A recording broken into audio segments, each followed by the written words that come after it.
সকালে ডিউটিতে যাওয়ার সময় ঝমঝমিয়ে বৃষ্টি শুরু হলো। না, সেটা দেখে আমার খুব একটা আনন্দ যে হচ্ছে তা কিন্তু নয়।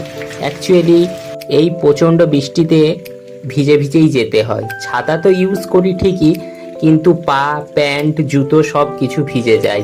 আর পুরো জল ভর্তি হয়ে আমার ফর্মাল যে শুজ আছে ওটা খারাপ হয়ে যাচ্ছে, পুরোপুরি খারাপ হয়ে যাচ্ছে অ্যাকচুয়ালি এই বর্ষা আসা থেকে। তার ওপর ওয়েডনেসডে মর্নিং, তো আজ তো কোনো কিছুই মানে অফিস ড্রেস ছাড়া কোনো কিছু অ্যালাউ নয় ভেতরে।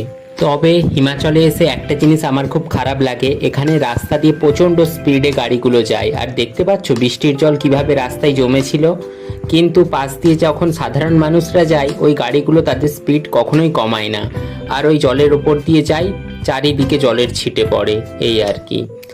এনিওয়ে, ডিউটি থেকে যখন বেরিয়েছিলাম তখন তো রোদ বেরিয়েছিল।